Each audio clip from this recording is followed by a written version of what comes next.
Olá, muito bem-vindos ao nosso Band Entrevista aqui na tela da Band TV, todo sábado pela manhã. Um encontro marcado com grandes nomes, aqueles que fazem a diferença na sociedade do Rio Grande do Sul e do Brasil, passam aqui pelo nosso Band Entrevista. Todo sábado, como disse, pela manhã, neste sábado, estamos no ar às 8 da manhã em função da Fórmula 1, também às 11 horas, que é o nosso horário tradicional, mas o importante é que estamos aqui sempre trazendo convidados muito especiais. Nosso programa, que disponibiliza para você também no YouTube, Grupo Band RS, Band RS no YouTube, @Grupo Band RS no Instagram, para você acompanhar a nossa programação a hora que você quiser. Além de assistir na televisão nesse momento, assiste depois a playlist lá no Band RS no YouTube. Também o @Rádio Bandeirantes Poa, da nossa Rádio Bandeirantes FM 94,9, onde você me encontra diariamente, das 10h30 ao meio-dia, ao lado da Regina Lima, com o Manhã Bandeirantes. E também à noite, às 8 da noite, com os 60 Minutos, sempre trazendo também muitas informações e convidados muito especiais. Nosso convidado de hoje, aqui no nosso Band Entrevista, é o diretor-presidente da EPTC, da Empresa Pública de Transporte e Circulação aqui da capital, Pedro Bicho Neto. Por favor, presidente, seja muito bem-vindo aqui ao nosso programa. Uma honra, bem-vindo, o prazer foi meu. Obrigado pelo carinho da presença conosco aqui. Fique à vontade, vamos conversar um pouquinho sobre a mobilidade urbana aqui na nossa capital, e a gente sabe o quanto houve transformações e desafios nesse período, onde nós tivemos esta enchente que marcou a história do Rio Grande do Sul, a história de Porto Alegre, a maior enchente de nossa história. Para quem pensava que 41 era história, história é agora, né? Agora virou história. Presidente, bem-vindo, uma honra recebê-lo aqui no Band Entrevista. Muito obrigado, muito obrigado. O tema que tu estás propondo realmente é impressionante. Nós passamos por um mês que ficará marcado para sempre na memória de todos, porque fomos submetidos a um desafio. O estado inteiro passou por isso, e aqui em Porto Alegre não foi diferente, porque tivemos, além dos desafios da enchente em si, as consequências, como que isso impactou a cidade, como é que isso passou a exigir coisas impensáveis, quando a circulação da cidade passou a ser completamente interrompida. Tudo que era normal, andar pela rua tal, não dá mais. Então nós temos mais de 100 vias bloqueadas. 100 vias? 100 vias bloqueadas. Claro que, em princípio, tudo que estava mais próximo da orla, mas indo daqui, da Castelo Branco, da Cis Brasil, lá no acesso à Cachoeirinha, foi interrompido. A entrada da cidade aqui, que vai para Canoas, na RS 116, bloqueada. Zaida Jarros, ali para passear. Ali, no aeroporto embaixo d'água, a orla toda. Avenida Guaíba, lá adiante, Ipanema, embaixo d'água. Então, isso, a cada um desses 100 pontos de bloqueios, era uma equação que tinha que ser resolvida. E a gente foi procurando, acompanhando e prevendo e verificando que realmente a crise ia ser grande, e fomos nos dimensionando e nos surpreendendo a cada dia, como todos. Ninguém imaginava. Vai subir, está subindo, será que a chuva e as cabeceiras, né? Todo mundo acompanhando, todo mundo virou meteorologista, né? Sabendo, acompanhando que o Jacuí, porque o Taquariantas, porque isso. Bom, e tudo isso verificando o que aconteceria aqui.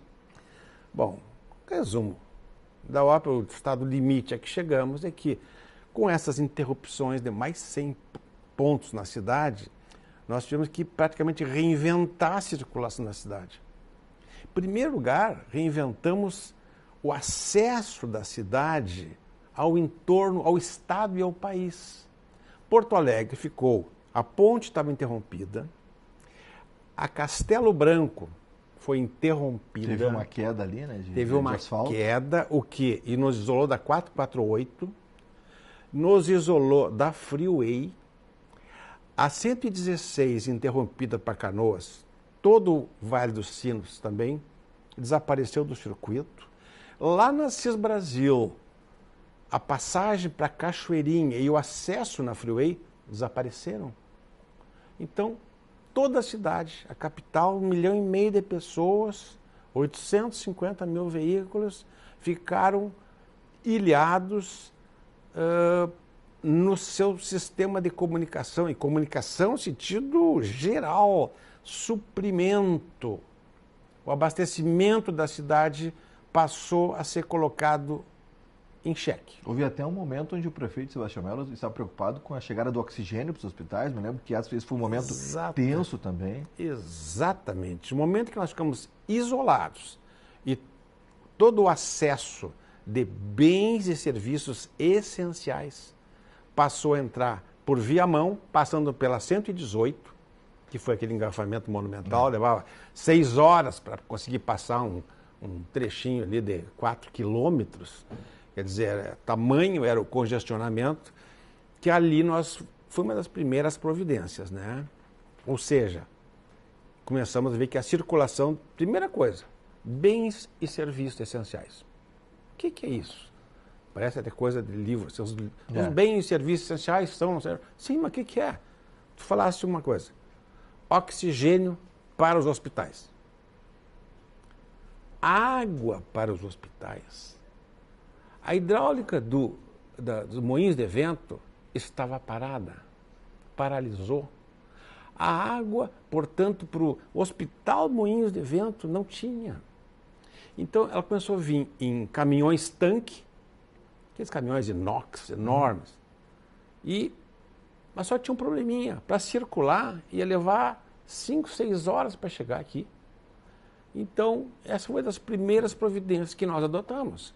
Montamos um sistema de escoltas e apanhávamos cada um dessas cargas que vinha na freeway lá em Gravataí e saímos com os batedores abrindo caminho e conseguíamos, em questão de meia hora, chegar nos hospitais. Inimaginável uma situação dessa não fosse uma questão... Inimaginável. Imagina, o oxigênio dos hospitais, a água para os hospitais, as doações, o abastecimento, caminhões trazendo o arroz, o açúcar, o feijão, os refrigerantes, tudo isso começou.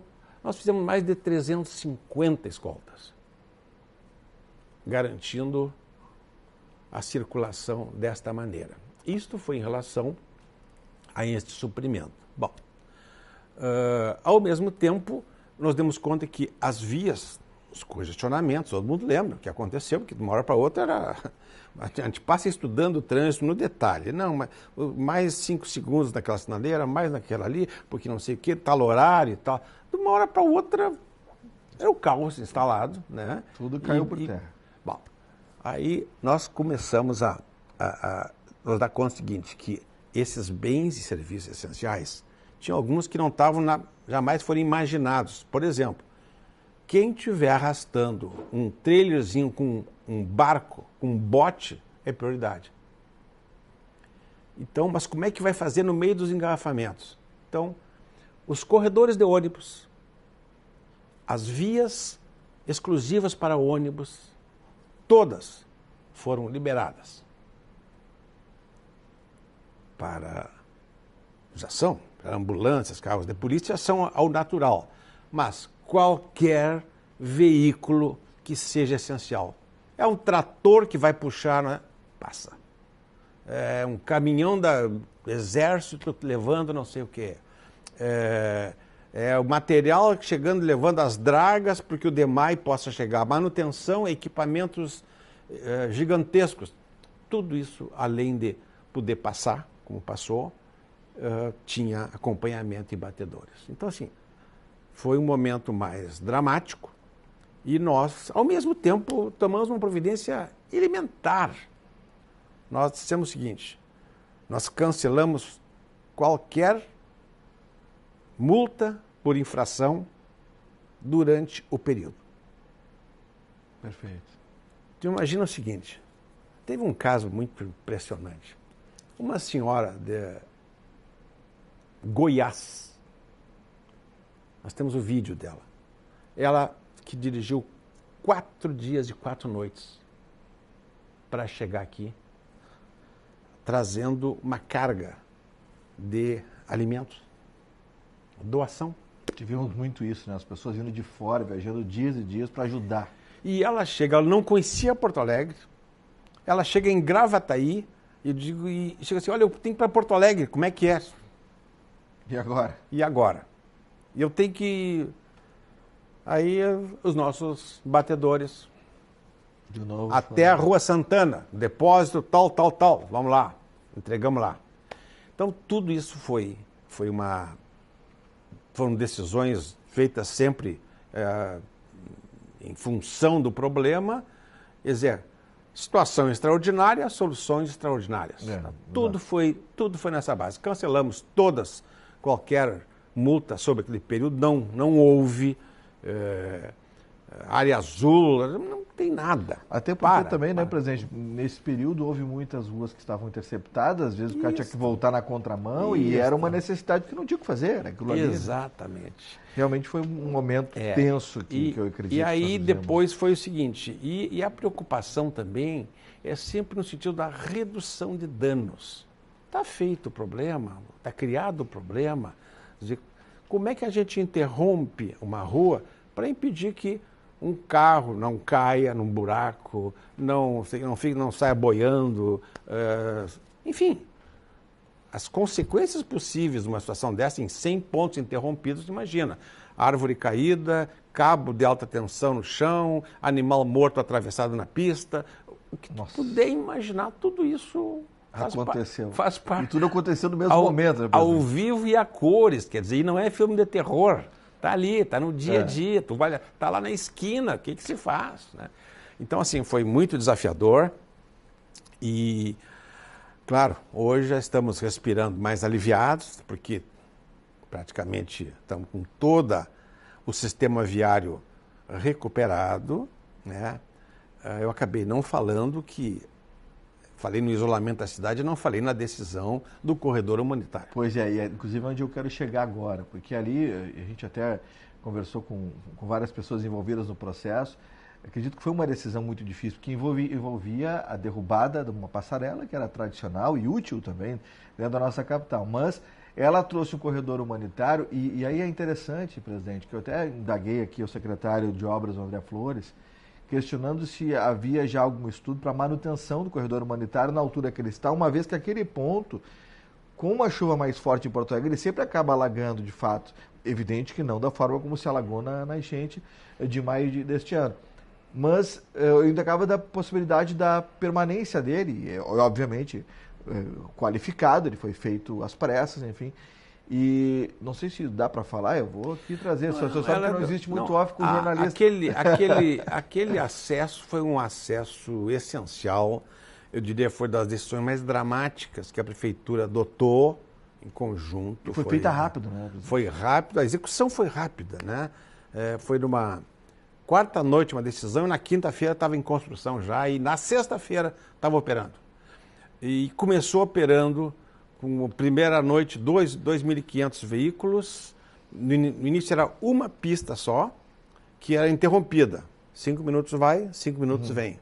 E os nossos agentes operando dessa maneira. Logo em seguida nós demos conta que aquilo está ficando... A demanda estava aumentando, porque todo mundo se deu conta que existia aquele acesso ali. Então foi feita uma duplicação, ou seja, passando a ter uma pista indo e outra vindo. Ali na entrada, na elevada da Conceição, quem sai da Castelo Branco, entrando à esquerda, a entrada na cidade, que é importantíssima. E logo assim, aqueles 5.000 dias iniciais, quando nós vimos, estava já em 30.000 veículos, e nós vimos que ia continuar aumentando aquilo, aí foi decidido fazer um outro aterro na frente da rodoviária para aquela outra saída. Isso nos viabilizou mais 2 pistas, nós ficamos com 2 pistas entrando e 2 saindo. Aí continuou e chegamos no ápice de 90.000 veículos por dia. Qual é o movimento atual, sem nenhum problema, de ambas as vias, presidente? É menor porque nós temos outras. O problema é que ela virou a única, né? Era o acesso da cidade. Nós não tínhamos a entrada da 116 de Canoas e a de Cachoeirinha também, Freeway, lá da Assis Brasil. Não tinha essas duas. Era só ali. E então e nós pedindo que se não fosse essencial, não viesse, para evitar nós jogando o tempo todo com a opinião também e o bom senso, apelando ao bom senso para o bom uso daquele equipamento. Bom, hoje como é que está? Continua lá, ou seja, uma pista 2 metros elevadas, e nós chegamos à conclusão de que isso foi um aprendizado muito grande. Claro que no meio do caminho, para poder viabilizar e passar os caminhões, vimos que tinha uma passarela. E a decisão foi dramática: demole a passarela.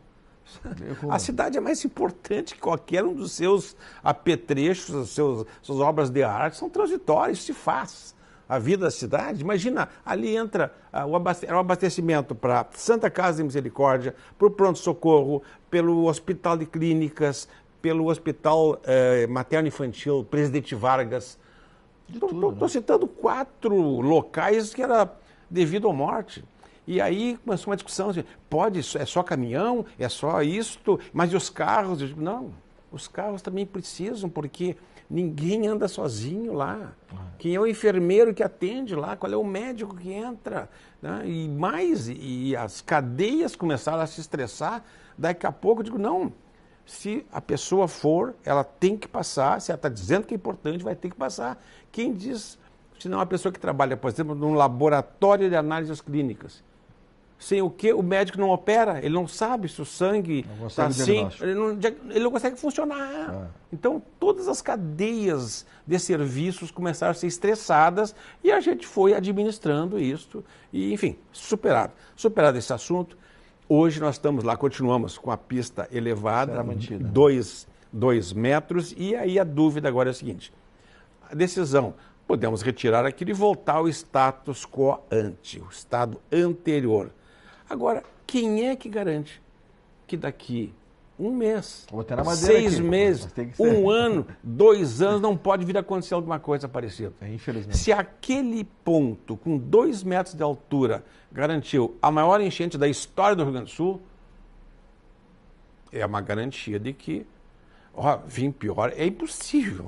Aí realmente é uma conspiração universal contra, né?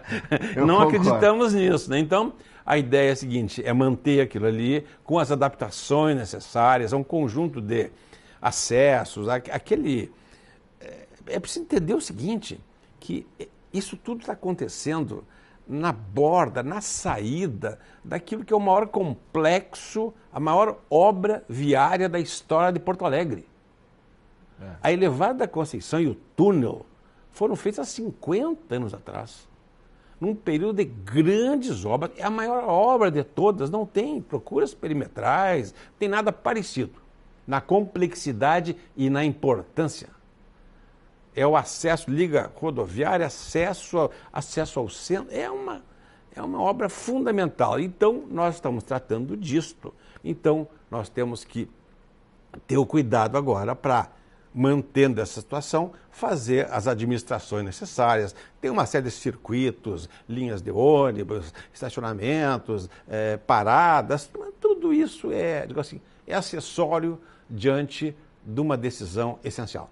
E que vai resolver muita coisa para Porto Alegre. A gente conversava fora do ar aqui, obviamente, talvez uma linha de ônibus tenha que andar alguns metros a mais, 1 minuto e meio a mais, 30 segundos a mais, para o motorista que já está acostumado a fazer aquela volta um pouco maior para quem quiser acessar o túnel da Conceição vindo da Júlio de Castilhos, para quem é de Porto Alegre. Lembrando que isso vale para todo o estado, né? Porque o estado também frequentemente está aqui na capital. Então, eu acredito aqui, quero parabenizar, viu, presidente, um acerto a manutenção do corredor humanitário, que vai ficar também marcado na história como o que nos, entre aspas, salvou, mas salvou de fato muita gente depois que ele foi construído e agora com os seus ajustes e também, obviamente, aprimoramentos, vai ficar ali à disposição da sociedade. Pedro Bicho Neto, diretor-presidente da IPTC, o nosso convidado hoje aqui do nosso Band Entrevista. Agora eu quero falar sobre o Oasiana, que é o melhor restaurante asiático do Brasil, que está aqui em Porto Alegre, na Casa Prado, ali na Dinarte Ribeiro, zona nobríssima da capital.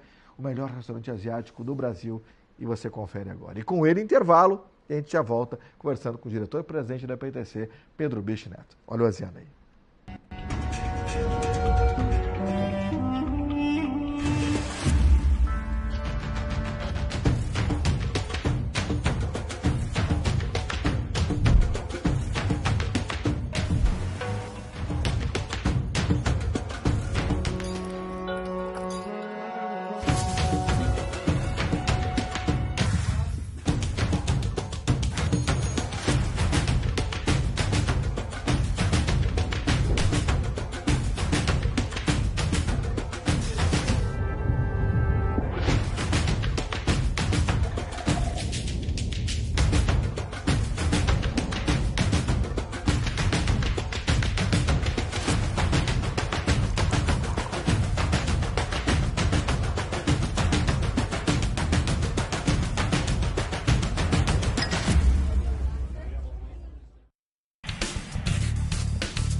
Voltamos com o nosso Band Entrevista aqui na tela da Band TV, todo sábado pela manhã, hoje às 8 da manhã aqui na tela da Band TV, trazendo sempre convidados muito especiais. Hoje conosco o diretor-presidente da EPTC, Empresa Pública de Transporte e Circulação de Porto Alegre, Pedro Biche Neto. Falamos no primeiro bloco, presidente, sobre as questões do que foi feito, né, durante o período da enchente e também a manutenção do corredor humanitário. Até eu falei, o senhor falou fora do ar para a gente, eu ia ter que lhe perguntar no ar também, mas não era segredo. Já é uma decisão e volto a lhe parabenizar pela iniciativa. Agora, presidente, depois da volta do trânsito, houve um aumento nas mortes no trânsito, o que nos preocupa muito, mesmo com um número mais baixo de acidentes. Qual é a análise que o senhor faz sobre isso? Olha, a impressão é de que o acidente, o impacto dessa tragédia, esse balanço, esse tormento que foi, deixou algumas perturbações na cabeça das pessoas. Porque não é possível, nós tivemos uma redução da atividade viária, o número de acidentes diminuiu, são altos. O nosso normal no semestre é 7.500 acidentes. Nossa. Assim, a batidinha, a raspada, é um pacote. Mortes mesmo, o nosso normal, foi ano passado, foi 71 pessoas ano. Nesse primeiro semestre, nós tivemos 41. Aumentou. Era para ser 35, um aumento de quase 20%. Isto é assustador. E mais, ontem e hoje continuam números acima da média. Tem alguma coisa acontecendo. Tanto é que nós começamos a verificar esses números há 15 dias atrás e montamos uma operação de como combater esta perturbação que está acontecendo, que está desviando a atenção, que está angustiando, está gerando ansiedade, que está fazendo as pessoas serem menos atentas no trânsito.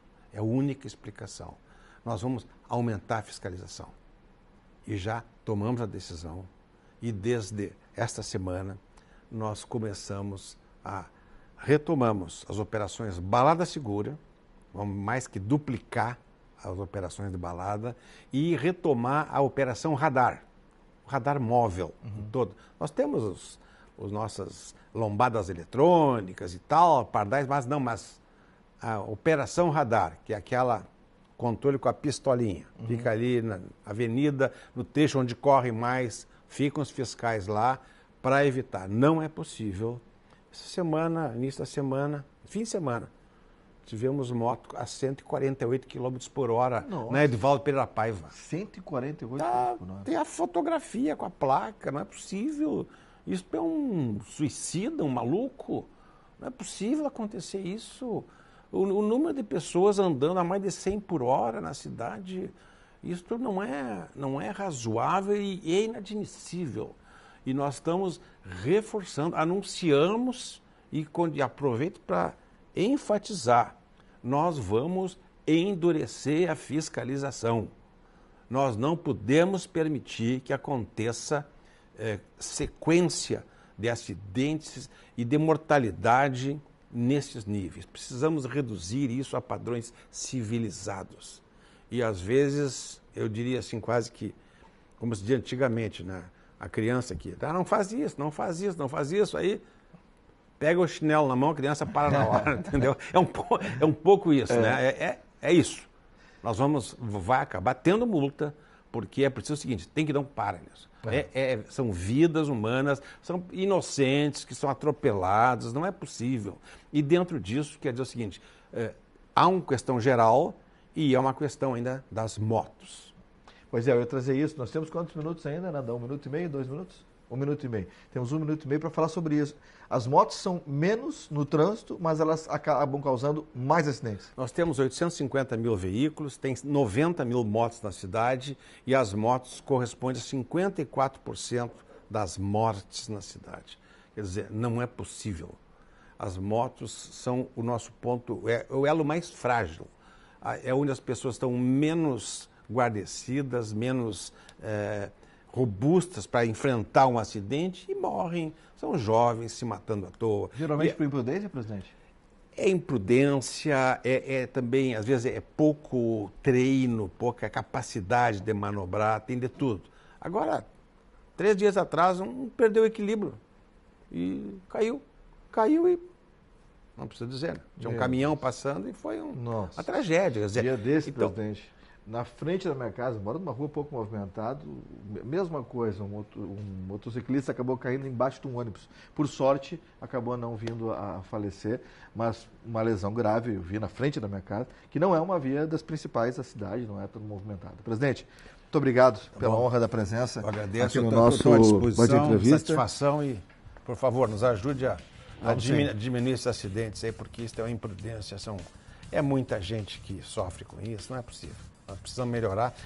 Para compensar o que sofremos antes, nós temos que ser um pouco melhores agora. Verdade. E se o segundo semestre for melhor um pouco, a gente alivia um pouco a dor do que já passou. Verdade, diminuindo o acumulativo. Bem-vindo sempre, vamos conversar também na Rádio Bandeirantes, nos 60 Minutos, no Manhã Bandeirantes. Obrigado pelos esclarecimentos, pelo aparato geral que o senhor nos trouxe e também pelas medidas corretivas que estão vindo aí para que tenhamos menos mortes nos trânsitos. Parabéns pelo trabalho, presidente. Obrigado. Presidente Pedro Bicho Neto, da IPTC, conosco hoje aqui no nosso Band Entrevista. Eu volto na segunda-feira, às 10h30 da manhã, na Rádio Bandeirantes, com o nosso Manhã Bandeirantes ao lado da Regina Lima, e à noite com os 60 Minutos. E semana que vem, aqui no Band Entrevista, com mais um programa inédito para você. Fiquem com Deus, um grande final de semana, cuidem-se. Tchau, tchau.